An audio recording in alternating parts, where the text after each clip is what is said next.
Hari ini kita bersekutu bersama memasuki masa bulan keluarga. Masa di mana kita mengingat bahwa keluarga kita telah dipelihara oleh Tuhan bagaikan benih tanaman. Bapak Ibu Saudara, lewat pemeliharaannya, Tuhan menginginkan kita bertumbuh dan berbuah. Marilah kita memasuki ibadah pada hari ini dengan menyatakan apa yang dikatakan oleh Mazmur 128 ayat 1 sampai 3 demikian. Berbahagialah setiap orang yang takut akan Tuhan.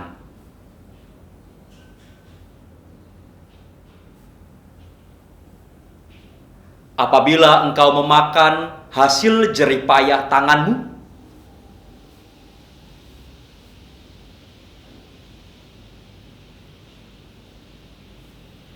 istrimu akan menjadi seperti pohon anggur yang subur.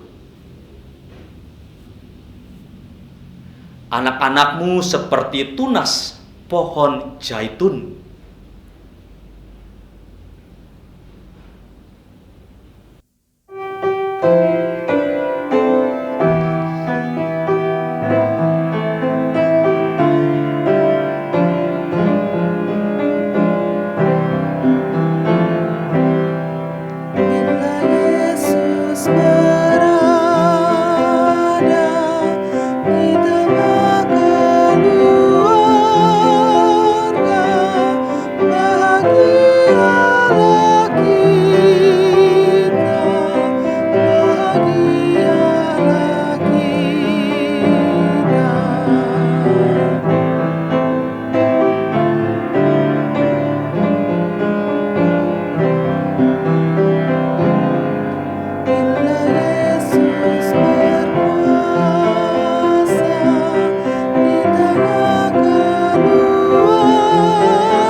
Ibadah minggu ini berlangsung dalam nama Allah Bapa, Putra, dan Roh Kudus.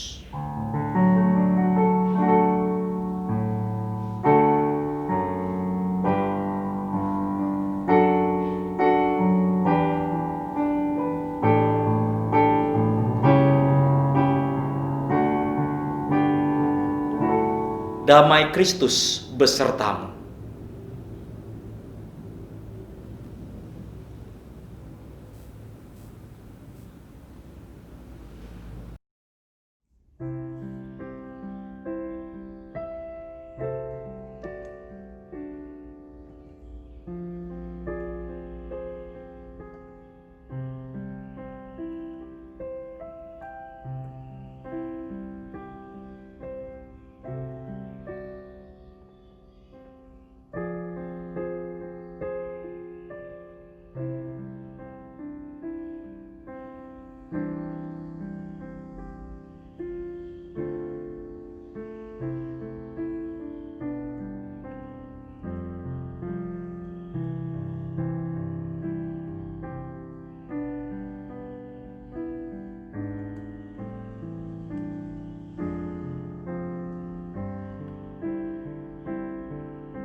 beberapa bulan ini kita masih harus di rumah aja ya, belum bisa jalan-jalan. Nah, tapi sekarang Kak Rahel mau ajak adik-adik untuk jalan-jalan nih. Pada mau nggak? Tapi jalan-jalannya di rumah aja ya. Tapi tenang aja, tetap seru kok. Karena kita jalan-jalannya sambil nyanyi Jalan Serta Yesus. Ayo bangkitkan diri adik-adik.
Kalau jalannya serta Yesus. Iya Kak Reva. Nah, kalau sudah jalan serta Yesus, pasti siap buat jadi pekerja Tuhan, melayani, jadi saksi bagi Tuhan. Ya, pastinya bukan sembarang pekerja, tapi pekerja Kristus yang mulia.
Adik-adik, untuk jadi pekerja Kristus, kita harus punya pengetahuan tentang firman Tuhan.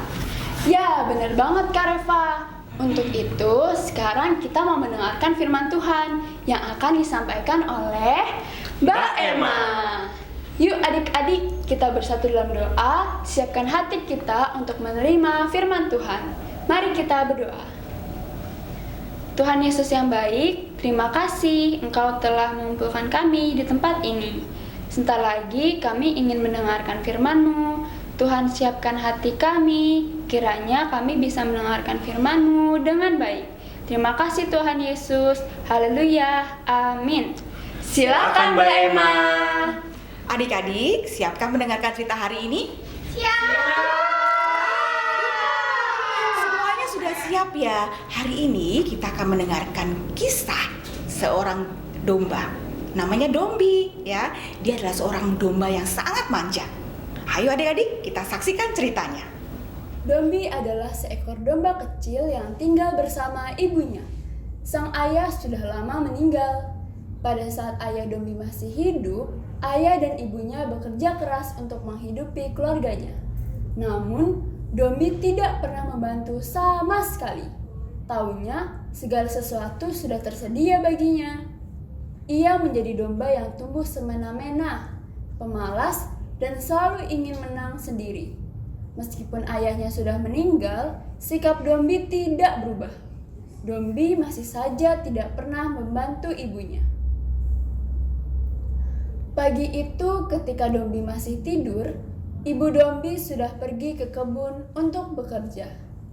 Ketika ibu Dombi sedang bekerja mengambil rumput, ia memikirkan anaknya Dombi yang selalu malas-malasan dan tidak menghormati ibunya. Aduh, kenapa ya Dombi selalu bersikap malas-malasan?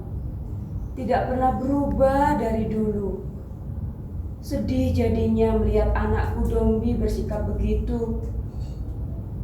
Dia juga sering bersikap kasar dan tidak menghormatiku sebagai ibunya.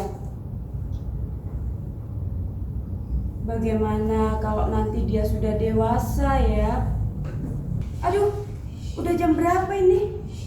Aku harus pulang untuk menyiapkan makanan buat Dombi.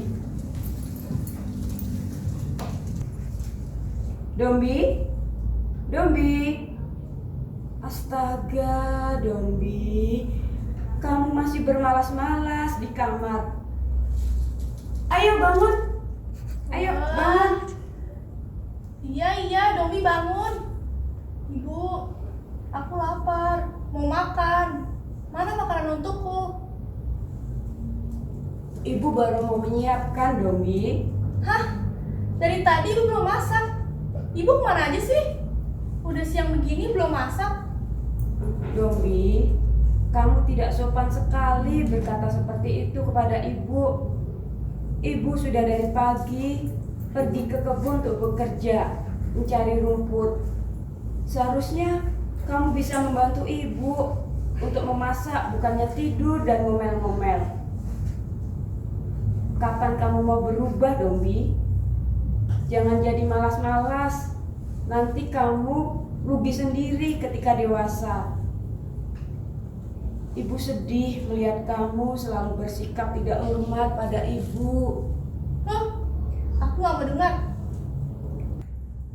Musim panen pun tiba. Rumput di kebun siap dipanen.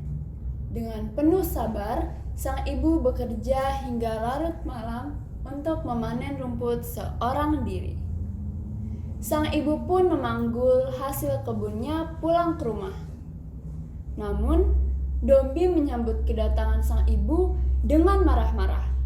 Padahal sang ibu sangat lelah. Ibu, dari mana saya ini? Sampai pulang larut malam. Aku udah kelaparan. Sebentar, ibu siapkan. Dombi, ini makanan untukmu. Ayo segera dimakan. Ibu sangat lelah sekali. Ibu mau istirahat dulu ya. Ya, Bu. Keesokan harinya, Dombi bangun dari tidurnya dan merasa sangat lapar. Tapi tidak ada makanan di meja. Dan ternyata ibu Dombi belum bangun dari tempat tidurnya. Loh, mana makanan untukku pagi ini? Ibu, cepat bangun. Udah siang. Aku lapar banget. Siapkan sesuatu untukku.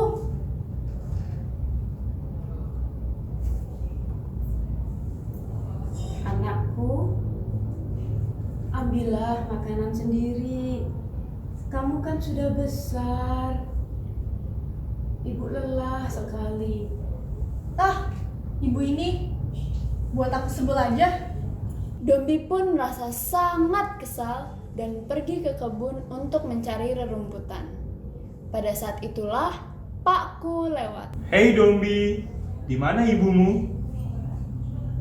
Aku tidak melihatnya di kebun ini. Ibu sangat malas, Pakku. Sudah siang seperti ini, ia masih tidur. Yang benar saja kamu Dombi. Ibumu sangat rajin. Semalam ia di kebun sampai larut malam. Jangan-jangan ibumu sakit. Boleh aku mengunjungi rumahmu? Dombi hanya diam saja dan mengikuti Pakku masuk ke dalam rumahnya. Dombi, ibumu sakit. Kenapa kamu tinggalin sendirian? Ia pasti sangat kelelahan, bekerja sampai larut malam. Sebentar, aku ambilkan makanan untuk ibu. Dombi, ibumu sangat baik dan rajin. Kamu harus membantunya dan jangan sampai ibumu kecapean. Bagaimana kalau ibumu sakit dan meninggalkanmu? Kamu akan hidup sendirian nantinya. Oh, ibu, maafkan Dombi. Jangan sakit lagi ya. Dombi sayang ibu. Dombi janji untuk taat dan hormat kepada ibu. Dombi janji, Bu. Iya, Dombi. Adik-adik, sejak saat itu Dombi selalu hormat dan taat kepada ibunya. Setiap nasihat dan perintah ibunya selalu didengarkan dan dikerjakan. Nah, tapi bagaimana awalnya sikap Dombi dalam cerita barusan? Baikkah sikapnya? Mbak Emma setuju deh. Dombi bersikap tidak baik. Ia tidak hormat kepada orang tuanya. Jangan ditiru ya adik-adik. Nah, tahukah kalian, ribuan tahun yang lalu Allah sudah mengajarkan kita untuk hormat kepada mama dan papa, orang tua kita. Ayo, kapan ya? Ayo kita coba ingat-ingat. Kalian ingat? Setelah bangsa Israel keluar dari tanah Mesir, sekitar 3 bulan kemudian, ya, sampailah mereka di padang gurun Sinai. Nah, Musa dipanggil Tuhan naik ke atas gunung Sinai untuk menerima firman-Nya. Tuhan Allah akan berfirman kepada bangsa Israel pada hari yang ketiga. Nah, tibalah saatnya bangsa Israel akan bertemu dengan Allah. Waktu itu gunung Sinai mengeluarkan asap hitam yang tebal. Bangsa Israel mulai merasa takut dan gemetar karena mereka akan bertemu dengan Tuhan Allah. Perlahan mereka meninggalkan kemah dan mengikuti Musa menuju kaki gunung Sinai. Dari puncak gunung Sinai sudah terlihat tanda kehadiran Tuhan Allah. Gunung Sinai sudah mengeluarkan asap tebal seperti cerobong asap dan tanah bergetar. Bangsa Israel bersiap menanti firman Tuhan dengan perasaan cemas dan takut. Kemudian keluarlah asap dan api dan Tuhan Allah berfirman, "Akulah Tuhan Allahmu yang membawa engkau keluar dari tanah Mesir, dari tempat perbudakan. Jangan ada padamu Allah lain di hadapanku. Jangan membuat bagimu patung yang menyerupai apapun yang ada di langit di atas, atau yang ada di bumi di bawah, atau yang ada di dalam air di bawah bumi. Jangan menyebut nama Tuhan Allahmu dengan sembarangan, sebab Tuhan akan memandang bersalah orang yang menyebut namanya dengan sembarangan. Ingatlah dan kuduskanlah hari Sabat. Hormatilah ayahmu dan ibumu, supaya lanjut umurmu di tanah yang diberikan Tuhan Allahmu kepadamu. Jangan membunuh, jangan berzina, jangan mencuri, jangan mengucapkan saksi dusta tentang sesamamu, jangan mengingini rumah sesamamu, jangan mengingini istrinya atau hambanya laki-laki, atau hambanya perempuan, atau lembunya atau keledainya, atau apapun yang dipunyai sesamamu." Seluruh bangsa itu menyaksikan guru gemuk mengguntur, kilat sambung menyambung, sangkakala berbunyi dan gunung berasap. Maka bangsa itu takut dan gemetar dan mereka berdiri jauh-jauh. Mereka berkata kepada Musa, "Engkaulah berbicara dengan kami, maka kami akan mendengarkan. Tapi janganlah Allah berbicara kepada kami, nanti kami mati." Tetapi Musa berkata kepada bangsa itu, "Janganlah takut, sebab Allah telah datang dengan maksud untuk mencoba kamu, dan dengan maksud supaya takut akan Dia ada padamu, agar kamu jangan berbuat dosa." Nah, salah satu dari perintah Tuhan yaitu yang kelima adalah hormatilah orang tuamu. Nah, tadi di awal cerita adik-adik masih ingat kan kisah Dombi yang tidak hormat dengan mamanya? Nah, orang tua kita sangat menyayangi kita. Kita juga harus hormat dan sayang kepada mereka. Dengan cara apa? menaati setiap perintah dan larangan mama dan papa kita. Jadi adik-adik kalau disuruh belajar atau melakukan tugas di rumah harus bersedia ya, dan tidak marah-marah. Lalu berbicara dengan lemah lembut dan sopan kepada mama dan papa. Nah, selain hukum yang kelima, jangan lupa ya dengan hukum-hukum yang lain. Kenapa? Karena Tuhan Yesus sendiri sudah berfirman di dalam Alkitab, dalam 2 Timotius 3 ayat 16, bahwa segala tulisan yang diilhamkan Allah memang bermanfaat untuk mengajar, untuk menyatakan kesalahan, dan untuk memperbaiki kelakuan, dan untuk mendidik orang dalam kebenaran. Semua hukum Tuhan yang dituliskan dalam Alkitab berguna untuk mendidik orang dalam kebenaran. Jadi, mulai dari hari ini, siap ya untuk taat dan membantu mama dan papa kalian. Amin. Mari kita berdoa. Tuhan Yesus yang baik, terima kasih karena Tuhan telah memberikan hukum kepada kami sehingga kami bisa belajar untuk bisa mentaati setiap hukum Tuhan. Ajari kami untuk bisa taat dan hormat kepada orang tua kami, selalu mentaati setiap perintah dan larangannya. Ajari kami juga bisa menyayangi orang tua kami dengan segenap hati, karena Tuhan telah menyayangi kami lebih dahulu. Terima kasih Tuhan Yesus, kami naikkan doa ini. Amin. Makasih Mbak Emma untuk firman Tuhannya. Adik-adik, dalam 10 perintah Tuhan yang dikenal juga dengan 10 hukum Allah, kita diperintahkan untuk menghormati ayah dan ibu. Nah, ada yang tahu nggak hukum keberapa ya itu? Kelima. Betul. Yuk adik-adik, biar kita mudah mengingatnya, untuk bisa selalu melakukannya, kita nyanyikan lagu Hukum Kelima.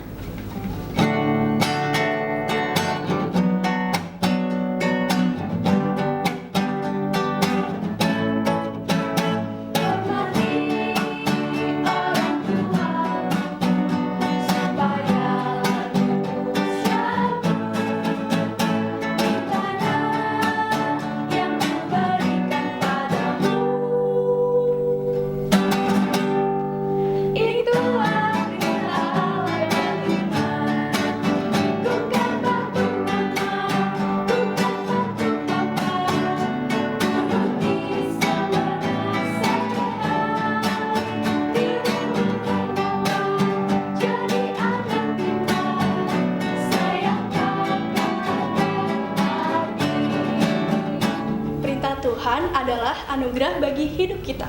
Selalu hormati, juga taat dan turuti nasihat papa dan mama. Untuk sekarang ini, karena virus corona masih ada, papa mama pasti memberi perintah kepada adik-adik untuk tetap di dalam rumah, selalu jaga kebersihan, cuci tangan pakai sabun, dan kalau harus keluar rumah pastinya dengan papa mama jangan lupa pakai masker. Nah, oke adik-adik, sekarang kita lanjutkan ibadahnya bersama keluarga sampai selesai. Tuhan Yesus selalu memberkati. Dadah.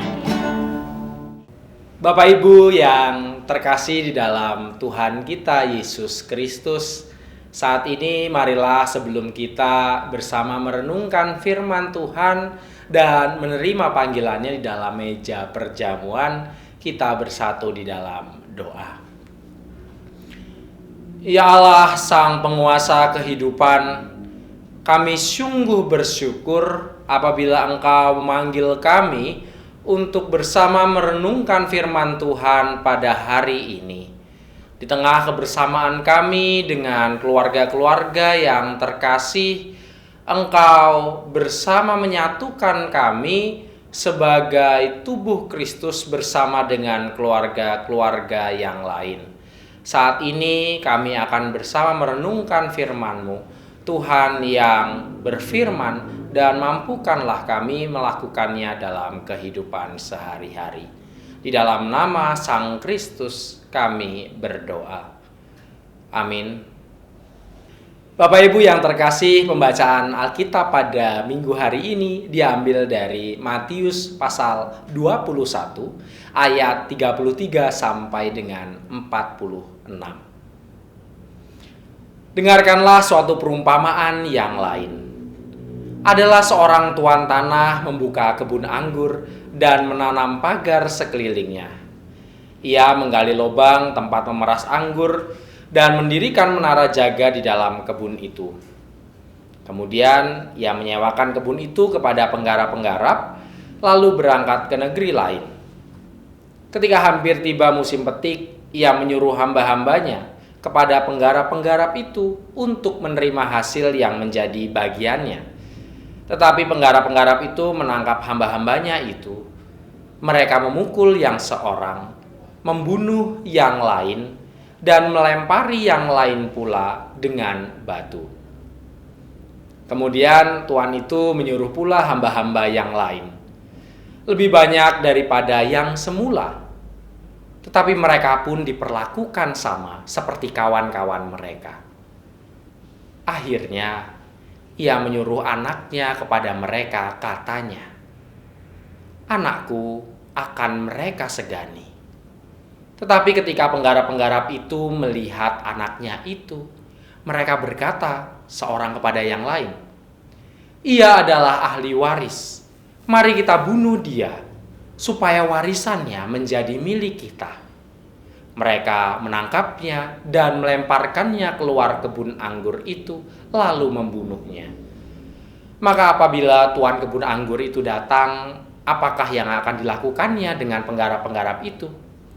Kata mereka kepadanya, "Ia akan membinasakan orang-orang jahat itu, dan kebun anggurnya akan disewakan kepada penggarap-penggarap lain yang akan menyerahkan hasilnya kepadanya pada waktunya." Kata Yesus kepada mereka, "Belum pernahkah kamu baca dalam kitab suci, batu yang dibuang oleh tukang-tukang bangunan telah menjadi batu penjuru? Hal itu terjadi dari pihak Tuhan, suatu perbuatan ajaib di mata kita. Sebab itu aku berkata kepadamu bahwa kerajaan Allah akan diambil daripadamu dan akan diberikan kepada suatu bangsa yang akan menghasilkan buah kerajaan itu. Dan barang siapa jatuh ke atas batu itu, ia akan hancur. Dan barang siapa ditimpa batu itu, ia akan remuk." Ketika imam-imam kepala dan orang-orang Farisi mendengar perumpamaan-perumpamaan Yesus, mereka mengerti bahwa merekalah yang dimaksudkannya. Dan mereka berusaha untuk menangkap dia, tetapi mereka takut kepada orang banyak, karena orang banyak itu menganggap dia nabi. Demikianlah firman Tuhan. Berbahagia setiap dari kita yang mendengarkan dan memberlakukan firman Tuhan dalam hidup sehari-hari. Haleluya.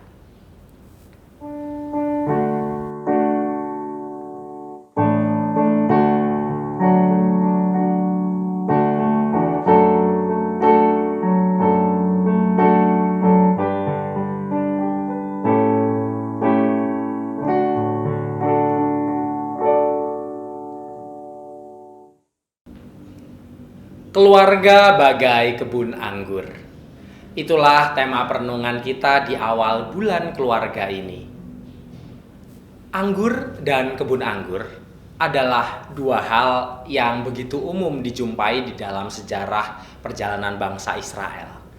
Bahkan sejak awal perjalanan bangsa Israel memperjuangkan kemerdekaannya, Tuhan menjanjikan tanah yang berlimpah dengan begitu banyak hal, termasuk berlimpah dengan anggur.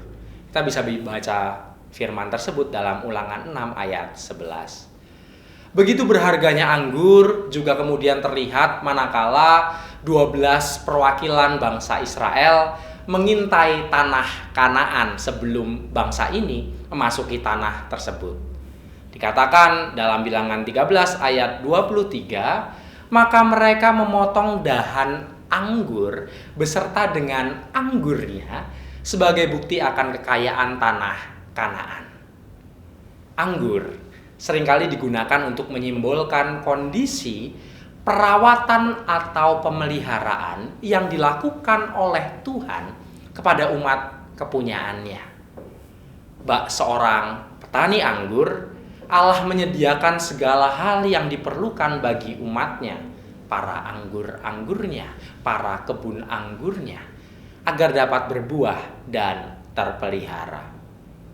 Bapak, Ibu, dan saudara-saudari yang terkasih, anggur dan kebun anggur, kalau kita lihat juga sering digunakan dalam pengajaran-pengajaran atau metafora, baik dalam perjanjian lama maupun perjanjian baru. Salah satu contohnya adalah perikop kita hari ini. Tuhan Yesus menggunakan gambaran anggur dan kebun anggur untuk menunjukkan kritiknya bagi orang-orang Farisi dan ahli Taurat pada masa itu yang melalaikan tugasnya untuk merawat kebun anggur atau jemaat Tuhan yang telah Tuhan titipkan kepada mereka, sekaligus menyadarkan perumpamaan ini bahwa bangsa Israel begitu dicintai oleh Allah. Di Matius 23 ayat 33 dikatakan, adalah seorang tuan tanah membuka kebun anggur dan menanam pagar sekelilingnya. Ia menggali lubang tempat memeras anggur dan mendirikan menara jaga di dalam kebun itu. Kemudian ia menyewakan kebun itu kepada penggarap-penggarap, lalu berangkat ke negeri lain. Dari ayat ini kita bisa melihat adalah sebuah hal yang umum bagi pemilik kebun anggur untuk merawat tanaman anggurnya. Sang pemilik anggur berusaha melindungi kebun anggurnya dari beragam serangan, termasuk serangan binatang liar seperti rubah, babi hutan, dan lain-lain, dengan mendirikan tembok batu maupun memagarinya dengan pagar duri. Kemudian pemilik anggur juga akan mendirikan menara jaga untuk mengintai dan menjaga agar kebun anggurnya aman. Setelah itu kemudian ia melakukan pembuatan lubang untuk memeras anggur. Ini semua adalah fasilitas yang harus ada atau disediakan dalam kebun anggur pada masa itu. Namun sang pemilik tanah tidaklah berhenti sampai di sini.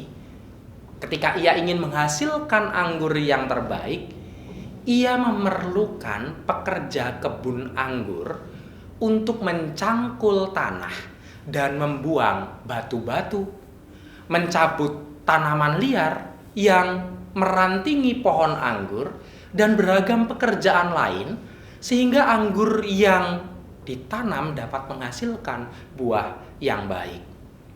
Dalam upayanya untuk menghasilkan anggur yang terbaik, biasanya pemilik kebun anggur dapat memperkerjakan beberapa pekerja-pekerja upahan. Misalnya dalam pasal 2 pasal sebelumnya atau 3 pasal sebelumnya di Matius 20 ayat 1 sampai 16 di sana diceritakan ada pekerja-pekerja upahan sebagai mitra sang tuan untuk merawat kebun anggur tersebut.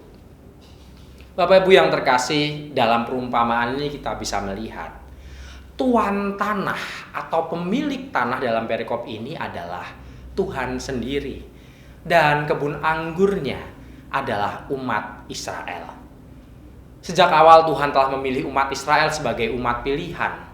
Seperti kebun anggur, umat Israel dijaga dengan tembok, memperlengkapinya dengan seluruh perlengkapan sehingga perkebunan anggur tersebut dapat bertumbuh dengan baik. Demikian juga digambarkan Allah telah begitu rupa dalam alegori ini menyiapkan pemeliharaan bagi bangsa Israel serta menyediakan segala yang diperlukan untuk pertumbuhan imannya, layaknya seorang pemilik anggur kepada kebun anggurnya. Umat kepunyaannya sungguh diperhatikan oleh Allah, Sang Pencipta kehidupan. Lantas sama seperti sang tuan atau sang pemilik kebun, Tuhan kemudian dalam peristiwa ini, dalam alegori ini, menitipkan umat Israel kepada para pemimpin-pemimpin agama saat itu, para imam ahli Taurat yang diumpamakan dengan para penggarap. Atau dengan kata lain, para ahli Taurat, kaum Farisi dipercaya oleh Tuhan untuk menjadi mitra Allah, mengembalakan umat Israel sehingga mereka dapat hidup sesuai dengan firman Tuhan atau dapat menghasilkan buah yang melimpah. Namun nyatanya dalam kisah ini pemuka agama Israel tidak melakukan tugasnya sesuai yang diharapkan. Mereka mencoba mendaku kebun anggur tersebut sebagai miliknya dan menolak bahkan membunuh berbagai utusan, termasuk anak sang pemilik yang telah diutus oleh Allah selaku tuan tanah sendiri. Kisah perumpamaan ini diakhiri dengan sebuah pertanyaan. Apakah yang akan dilakukan oleh pemilik anggur tersebut? Pertanyaan ini dijawab oleh para pendengarnya bahwa si pemilik kebun anggur akan membinasakan seluruh penggarap kebun anggur yang jahat. Bapak, Ibu, dan saudara-saudari yang terkasih, dari bacaan ini setidaknya saya mengajak kita semua untuk merefleksikan dua hal. Yang pertama yang bisa kita refleksikan adalah Tuhan menaruh hatinya pada anggur kesayangannya. Gambaran pemilik anggur yang setia terhadap tanaman anggurnya menunjukkan bagaimana kesetiaan Allah terhadap umatnya. Layaknya seorang pemilik, ia menaruh perhatian kepada tanaman-tanamannya dengan menyediakan segala hal yang diperlukan agar tanaman anggur dapat tumbuh dengan baik. Bukan hanya menyediakan tanah atau kondisi yang baik untuk hidup, tetapi ia juga menyediakan perlindungan bagi seluruh umatnya. Bahkan lawatan yang rutin yang dilakukan oleh pemilik kebun anggur dapat dilihat sebagai kesediaan Allah untuk terus merawat umatnya. Hal inilah yang saat ini kita alami dalam ibadah minggu ini. Corona sebagai sebuah wabah ibarat hama pada sebuah tanaman anggur. Hama ini telah menggerogoti beragam sendi kehidupan. Namun di balik serangan wabah itu, kita percaya bahwa perhatian serta perawatan Allah, sang pemilik lahan, tetap kita rasakan dalam masa-masa sukar ini. Terbukti manakala hari ini kita bersama-sama dengan seluruh umat Kristen di dunia menerima perawatan iman dalam bentuk perjamuan kudus sedunia. Perjamuan kudus adalah bentuk nyata bagaimana Allah terus memelihara, menaruh hati dan bersedia merawat umatnya meski di tengah krisis kehidupan. Roti dan anggur yang mengingatkan kita akan pengorbanan Kristus di kayu salib menegaskan bahwa Allah sang pemilik kehidupan rela menderita bersama manusia dan menginisiasi penyelamatan bagi orang yang percaya. Demikianlah kita meyakini bahwa Allah yang demikianlah yang akan terus merawat dan memperhatikan kita di tengah wabah yang sedang kita alami. Refleksi yang kedua yang dapat kita ambil dari kisah ini adalah kita dipanggil sebagai penggarap yang saling memelihara. Bagi umat manusia di masa kini, tugas untuk merawat iman bukan hanya menjadi tanggung jawab para imam, tetapi juga seluruh umat Allah. Kitalah memang kebun anggur itu, tetapi sekaligus kita juga dipanggil untuk menggarap kebun itu. Kita bertanggung jawab memelihara iman kita secara pribadi, sekaligus saudara-saudara dan orang-orang terdekat kita, sehingga kebun yang merupakan kumpulan dari tanaman-tanaman anggur itu dapat menghasilkan buah yang baik. Memang untuk dapat menghasilkan buah yang melimpah diperlukan kerja keras dari penggarap-penggarap ini, mencangkul agar tanah menjadi gembur, mencabut tanaman liar, meranting atau membuang ranting-ranting yang mati dan tidak berguna, serta banyak hal yang lain. Semuanya harus dijalani secara konsisten sehingga pada saatnya kebun anggur akan menghasilkan tanaman yang melimpah.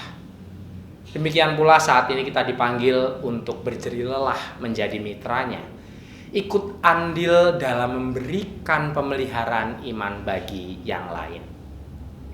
Khusus dalam bulan ini, kita dipanggil untuk menggarap kebun anggur terdekat kita, yakni keluarga kita. Dalam masa sulit ini, pastilah dibutuhkan upaya yang lebih keras untuk mempertahankan agar kebun anggur tersebut atau keluarga kita dapat menghasilkan hasil-hasil yang baik. Kedisiplinan kita untuk tetap mengadakan ibadah keluarga, saling menyemangati, bahkan saling mengkritik demi kebaikan, merupakan tugas yang tidak mudah. Tugas yang harus kita lakukan dalam masa-masa ini. Oleh karenanya dalam masa ini Tuhan memanggil kita untuk menggarap kebun anggurnya lewat keluarga-keluarga kita. Bapak Ibu yang terkasih, marilah dalam masa-masa ini kita terus mensyukuri kehidupan dengan tetap mengarahkan hati kepadanya dan melakukan tugas kita sebagai penggarap kebun anggur.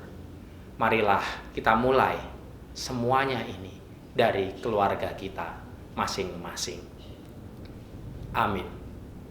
Saat teduh bagi kita.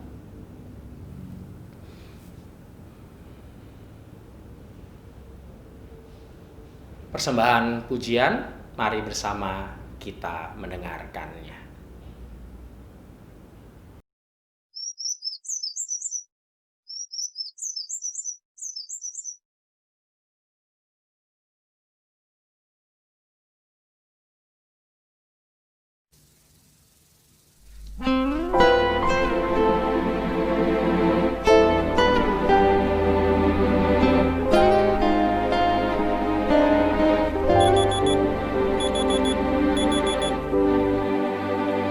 Ya Tuhan, tiap jam ku memerlukan-Mu. Engkaulah yang memberi sejahtera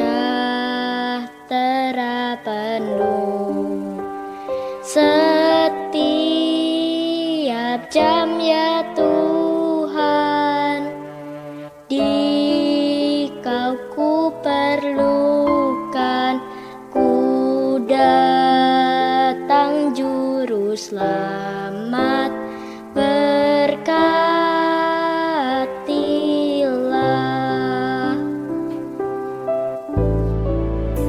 Ya Tuhan, tiap jam ku puji nama-Mu. Tuhanku yang kudus, kekal ku milik-Mu. Setiap jam, ya Tuhan, Dikau ku perlukan, ku datang juru selamat, berkatilah.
Bersama dengan umat Tuhan di sepanjang abad dan tempat,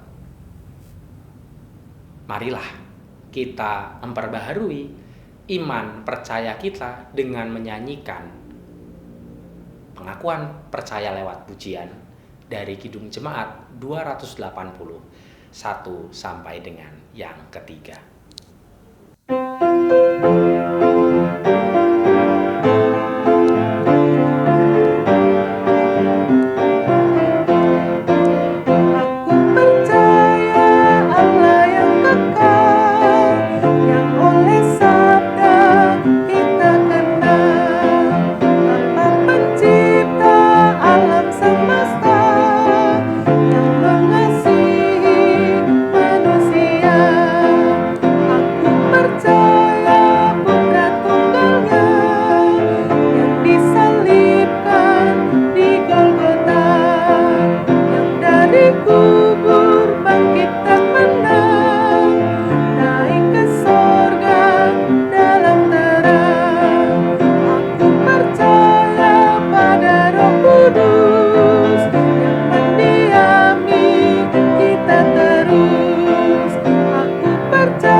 Saat ini kita bersama-sama merayakan perjamuan kudus.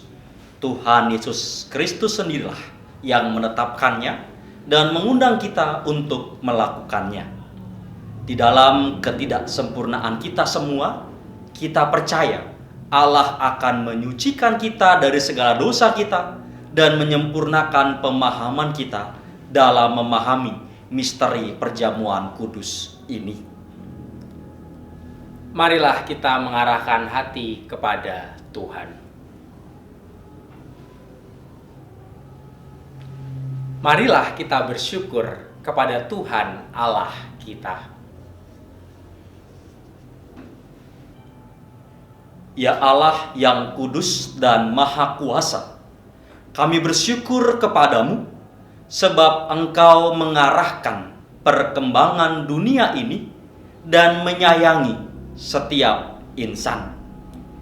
Di sini, Engkau telah mengumpulkan kami menjadi satu tubuh dalam persekutuan gereja dan keluarga untuk mengagungkan kemuliaan-Mu bersama dengan malaikat di sorga dan kaum kudus di bumi yang tak henti-hentinya menyanyi, Kudus, kudus, kuduslah.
Kita bersyukur karena Bapa yang Maha Kudus senantiasa menyertai kita dan mengundang kita untuk mengambil bagian dalam perjamuan kudus ini.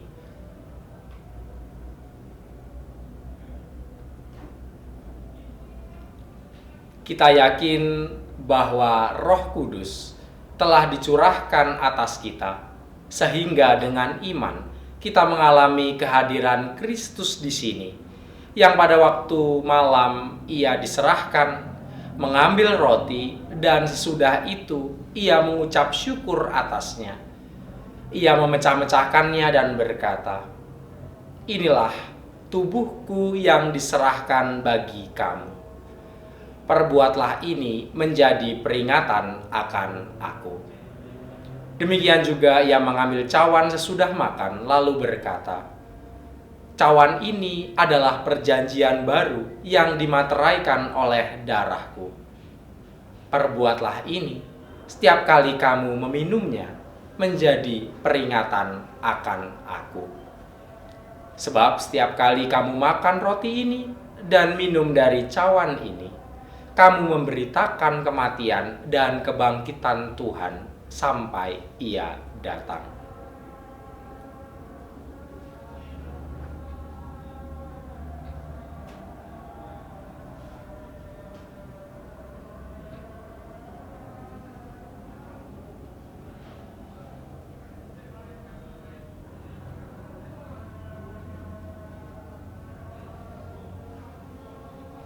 Melalui perjamuan kudus ini, kita mengingat pengorbanan Kristus yang menyelamatkan, yang dikaruniakan kepada umat manusia di semua tempat. Ketika kita mengambil bagian dalam perjamuan kudus ini, Roh Kudus menolong kita sehingga kita dipersatukan dalam Kristus, menjadi satu tubuh dan satu roh, dan menjadi persembahan yang hidup bagi Allah.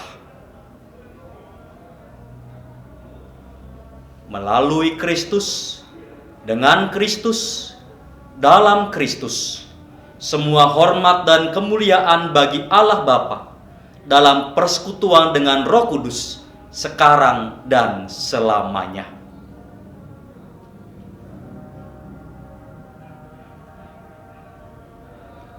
Marilah sebelum kita bersama memulai dan menerima roti dan anggur perjamuan, kita tunduk di dalam doa.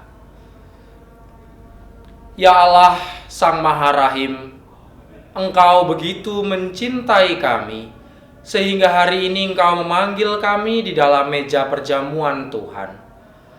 Meski dalam situasi keterbatasan yang kami alami saat ini, namun kasih-Mu menembus batas-batas ruang sehingga kami mampu tetap merayakan karya penebusan-Mu di dalam Yesus Kristus. Oleh karenanya, kuatkanlah kami, perbaharuilah iman kami ketika kami sebentar lagi menerima roti dan anggur. Karena kami melakukannya dengan mengingat Tuhan kami Yesus Kristus yang telah mengajarkan kami berdoa. Bapa kami yang di surga, dikuduskanlah nama-Mu, datanglah kerajaan-Mu, jadilah kehendak-Mu di bumi seperti di surga. Berikanlah kami pada hari ini makanan kami yang secukupnya, dan ampunilah kami akan kesalahan kami, seperti kami juga mengampuni orang yang bersalah kepada kami. Dan janganlah membawa kami ke dalam pencobaan, tetapi lepaskanlah kami daripada yang jahat. Karena Engkau yang mempunyai kerajaan dan kuasa dan kemuliaan sampai selama-lamanya. Amin. Tuhan telah mengampuni dan mempersatukan kita. Oleh karena itu, marilah kita hidup dalam damai dan pengampunan. Damai Tuhan besertamu. Salam damai, salam damai, salam, salam, damai Kristus besertamu, salam, salam.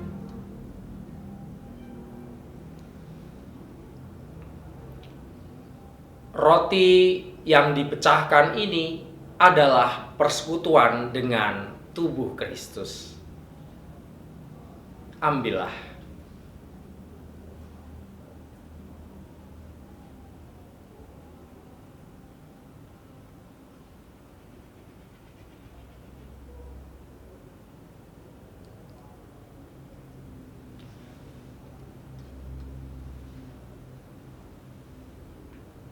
Makanlah sambil ingat dan percayalah bahwa tubuh Tuhan kita Yesus Kristus telah diserahkan bagi keselamatan dunia.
Cawan minuman syukur ini adalah persekutuan dengan darah Kristus. Ambillah.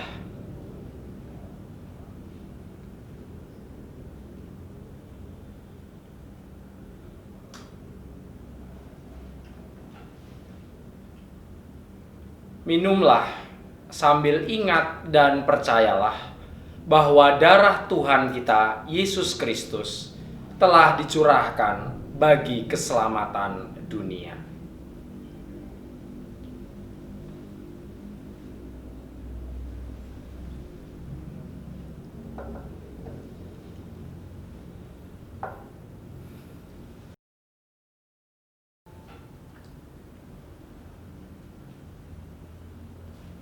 Marilah kita mensyukuri undangan Tuhan yang telah kita terima lewat doa.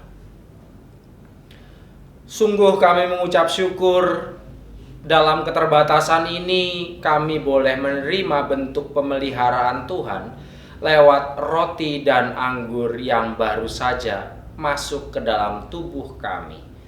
Kami percaya roti dan anggur akan terus menguatkan dan memelihara iman kami, sebagaimana janji Tuhan yang terus melekat dalam kehidupan kami, manakala kami senantiasa mengarahkan hati kepadamu. Terima kasih ya Tuhan atas kesempatan ini. Di dalam nama Allah Bapa, Putra, dan Roh Kudus, kami berdoa. Amin.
Mari kita bawa persembahan syukur kita kepada Tuhan di dalam doa. Kami bersyukur ya Tuhan karena pada minggu ini kami boleh menerima sabda-Mu. Kami juga diperkenankan untuk menerima sakramen perjamuan-Mu. Kami percaya ketika kami terus hidup menyatu dengan Tuhan, Tuhan senantiasa memberkati kehidupan kami, keluarga kami, gereja kami, dan masyarakat kami. Oleh karenanya, pada minggu ini kami menyatakan syukur melalui persembahan yang telah kami kumpulkan. Terimalah persembahan kami dan mampukanlah kami untuk selalu mempersembahkan seluruh kehidupan kami menjadi persembahan yang terbaik, persembahan yang selalu harum di hadapan Engkau. Di dalam nama Tuhan kami Yesus Kristus, kami bersyukur. Amin.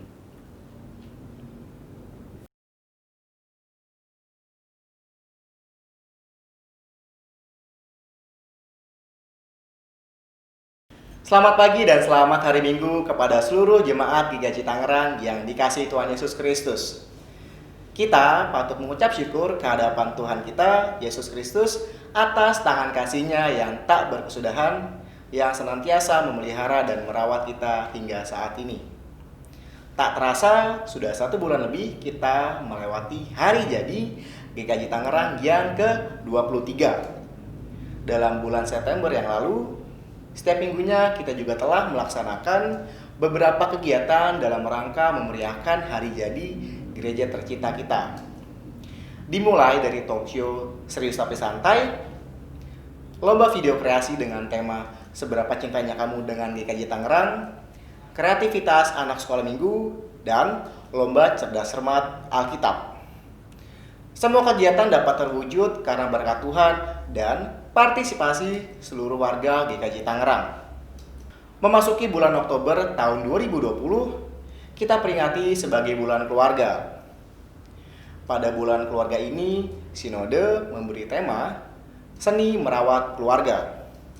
Saya, perwakilan panitia, mengajak Bapak Ibu Saudara untuk ikut berpartisipasi aktif dalam seluruh kegiatan yang akan diselenggarakan selama bulan keluarga ini. Sekaligus saya menginformasikan tentang materi seni merawat keluarga. Pada kesempatan ini saya juga memohon dukungan Bapak Ibu Saudara untuk terlibat aktif dalam setiap kegiatan. Untuk informasi lebih jelasnya, setiap minggu akan diberikan pengumuman terkait kegiatan-kegiatan tersebut. Saya, atas nama panitia, memohon maaf apabila dalam melayani kurang berkenan di hati Bapak Ibu Saudara. Akhirnya, melalui kegiatan bulan keluarga dengan tema Seni Merawat Keluarga, kiranya dapat semakin mempererat hubungan dengan anggota keluarga di rumah dan orang-orang yang kita kasihi, seperti kasih Tuhan yang tak berkesudahan untuk kita semua. Selamat memasuki bulan keluarga, Tuhan Yesus memberkati.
Arahkanlah hati saudara kepada Tuhan.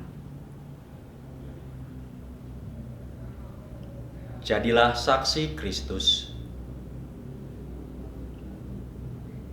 Terpujilah Tuhan. Angkatlah hati saudara kepada Tuhan dan terimalah berkat-Nya. Kasih karunia dan damai sejahtera dari Allah Bapa kita dan dari Tuhan Yesus Kristus menyertai saudara senantiasa. Amin.